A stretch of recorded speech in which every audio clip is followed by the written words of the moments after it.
بسم اللہ الرحمن الرحیم اللہم صلی علی سیدنا و نبینا و مولانا محمد وعلی آلہ و صحبہ اجمعین اما بعد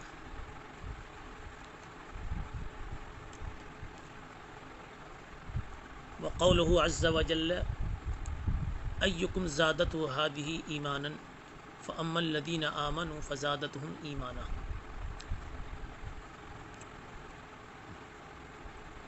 طلبہ عزیز، آپ کو ماقبل سے ربط یاد ہوگا کہ بات چل رہی تھی ایمان کی حقیقت کے تعلق سے اور ایمان کی تعریف و تعارف کے تعلق سے۔ متکلمین نے فرمایا تھا ایمان ایک شے بسیط ہے، اس کے اجزاء نہیں ہیں۔ جب شے بسیط ہے، اجزاء نہیں ہیں، تو وہ نقص و زیادت کو بھی قبول نہیں کرتا، اس لیے کہ اجزاء ہوتے تو اجزاء کی کمی بیشی سے کل میں اور مجموعے میں کمی بیشی کا تصور ممکن تھا، مگر اجزاء ہی نہیں، اس لیے نقص و زیادت بھی ایمان سے متعلق نہیں۔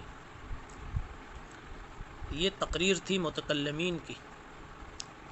محدثین نے اس کے مقابل یہ فرمایا کہ ایمان اشیاء ثلاثہ کے مجموعے کا نام ہے، یعنی ایمان مرکب ہے۔ اب جب ایمان مرکب ہے تو اس کے اجزاء کبھی کل ہوں گے، کبھی بعض ہوں گے اور بعض نہیں ہوں گے۔ تو جب کل اجزاء ہوں یقیناً ایمان کامل ہوگا، اور جب بعض اجزاء موجود نہ ہوں اور بعض موجود ہوں تو یقیناً ایمان میں کمی بیشی ہوگی، ایمان میں کمی ہوگی۔ اور اس کمی کے مقابلے میں جب سارے اجزاء موجود ہوں تو اس وقت جو ایمان بنے گا اس میں زیادتی ہوگی۔ اس طرح ایمان مصداق بن گیا یزید و ینقص کا، یعنی نقص و زیادت ایمان کی صفت ہے۔ تو محدثین نے کہہ دیا الایمان مرکب یزید و ینقص۔ اسی کو اوپر امام بخاری رحمۃ اللہ علیہ نے فرمایا تھا ہوا قول و فعل و یزید و ینقص۔ مختصر یہ کہ محدثین کے نزدیک ایمان مرکب ہے، متعدد اجزاء سے، بلکہ اجزاء ثلاثہ سے، اور مرکب ہی ہونے کی وجہ سے وہ گھٹتا بھی ہے اور بڑھتا بھی ہے۔ امام بخاری رحمۃ اللہ علیہ محدثین کے ہم نوا ہیں، اس وجہ سے وہ آیات چن چن کر قرآن مجید سے پیش کر رہے ہیں جن آیات میں ایمان کے بڑھنے کی بات کہی گئی ہے۔ تو آپ کے سامنے آج جو آیت پڑھی گئی ہے وہ ہے ایکم زادتہ ہذہ ایمانا فاما الذین آمنوا فزادتہم ایمانا۔ اس آیت کا حاصل یہ ہے کہ جب قرآن مجید کی کوئی سورہ نازل ہوتی تھی تو منافقین کہتے تھے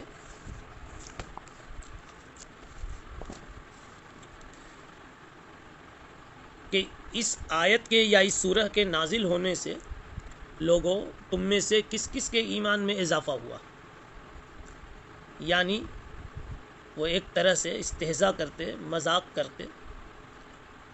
تو قرآن مجید نے اس کا جواب دیا فَأَمَّا الَّذِينَ آمَنُوا فَزَادَتْهُمْ إِيمَانًا وَهُمْ يَسْتَبْشِرُونَ۔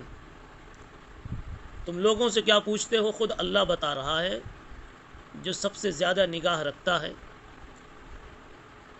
اللہ کہہ رہا ہے ایمان والوں کے ایمان میں تو اضافہ ہوتا ہے، اور ان آیتوں نے ایمان والوں کے ایمان میں اضافہ کیا، اور وہ اس اضافے کی وجہ سے خوش بھی ہوئے، یعنی ان کو بھی اس کا احساس ہوا۔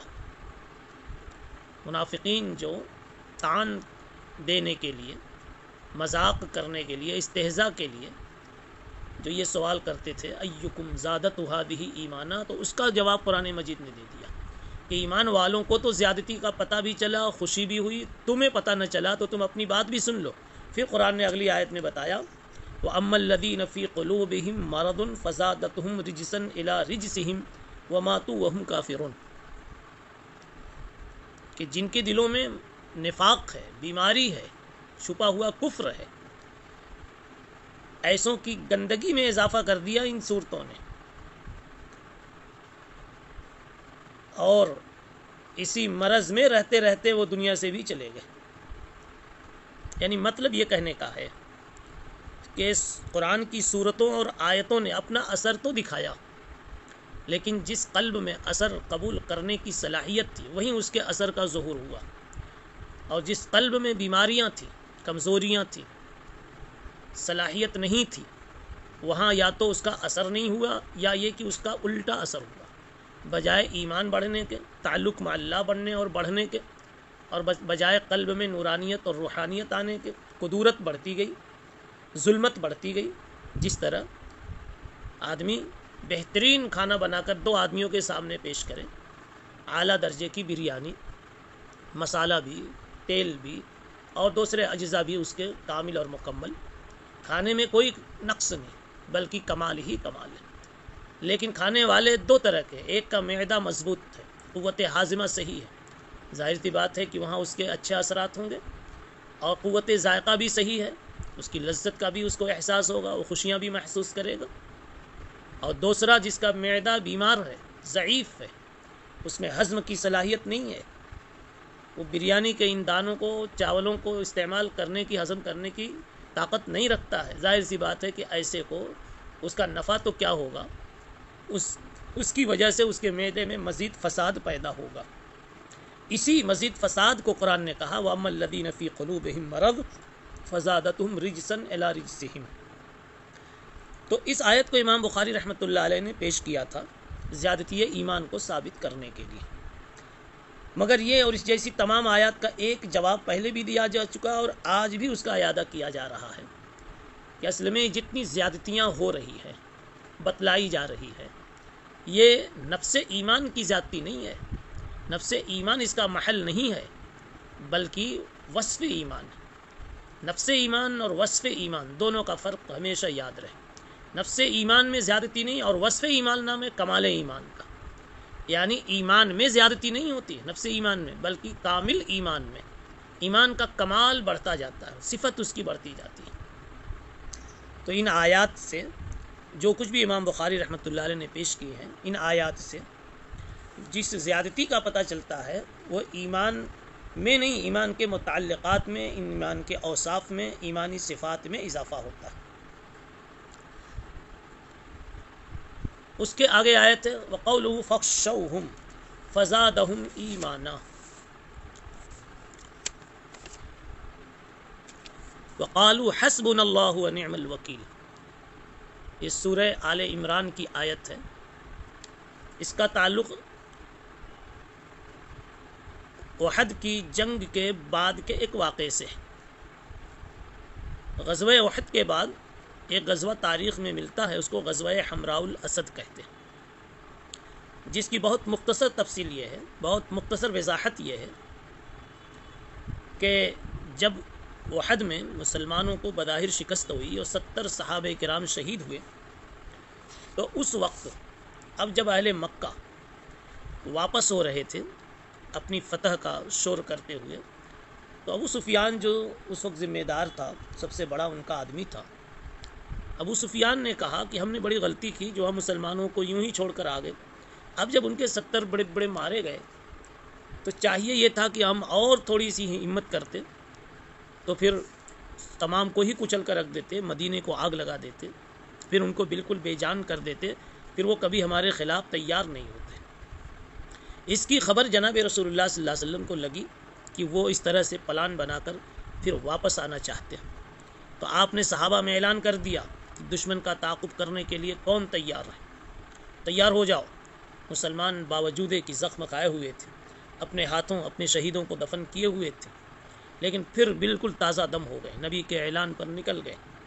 ابو سفیان نے جب یہ سنا کہ یہ مدینے سے باہر 8 میل باہر حمراء الاسد تک آ چکے ہیں. تو ابو سفیان کے دل میں ایک طرح سے روب، بلکہ سخت روب اور سخت دہشت طاری ہو گئی. دوبارہ حملے کا ارادہ فسخ کر کے مکے کی طرف بھاگا. عبد القیس کا ایک تجارتی قافلہ مدینہ آ رہا تھا. ابو سفیان نے ان لوگوں کو کچھ دے کر آمادہ کیا کہ وہ مدینہ پہنچ کر ایسی باتیں کریں جس سے مسلمان ہماری طرف سے معروف ہو جائیں اور وہ واپس چلے جائیں. اس قافلے نے اپنا کام کیا، مسلمانوں کو ڈرانے کی کوشش کی اور یہ کہا کہ ابو سفیان بہت بڑا بھاری لشکر لے کر تمہارا استیصال کرنے کے لیے آ رہا ہے، تمہیں بے خوبن سے اکھاڑنے کے لیے آ رہا ہے. لیکن جیسے ہی مسلمانوں نے یہ بات سنی تو کہہ دیا حسبنا اللہ و نعم الوکیل، ہمارے لیے اللہ کافی ہے اور وہ کام بنانے کے لیے بہت عمدہ کارساز ہے. اسی کو قرآن مجید کی اس آیت میں کہا ہے کہ الذین قال لهم الناس، کہ یہ تجارتی قافلے والوں نے جب جا کر کے خبر دی کہ ان الناس قد جمعوا لکم فاخشوہم، کہ الناس نے یعنی ابو سفیان وغیرہ کی جماعت نے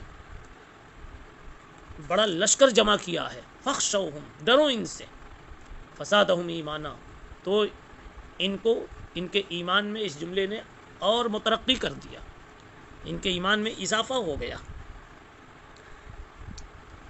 بعض حضرات نے اس کو تھوڑا سا دوسرے رنگ میں بتلایا ہے کہ جنگ احد جب مکمل ہو گئی تو ابو سفیان نے اعلان کیا کہ اگلے سال پھر ہم بدر کے میدان میں لڑائی کریں گے، اور حضور پاک صلی اللہ علیہ وسلم نے اس چیلنج کو قبول کر لیا. اگلا سال جب آیا تو حضور پاک صلی اللہ علیہ وسلم نے اپنی ٹیم تیار کی، یہاں تک کہہ دیا کہ اگر کوئی نہیں جائے گا تو اللہ کا نبی تنہا جائے گا. ادھر سے ابو سفیان فوج لے کر نکلا، تھوڑی دور چل کر ہمت ٹوٹ گئی، روب چھا گیا، اور اس نے ایک بہانہ کیا کہ اس سال قحط سالی ہے، حالات اچھے نہیں ہیں، پھر کبھی. اس طرح سے وہ واپس ہوا. لیکن اس نے چاہا کہ ہماری طرف سے واپسی کی اور شکست سے پیچھے ہٹنے کی بات ہماری طرف منسوب نہ ہو، تو اس نے پھر بیچ میں آدمی ڈالا اور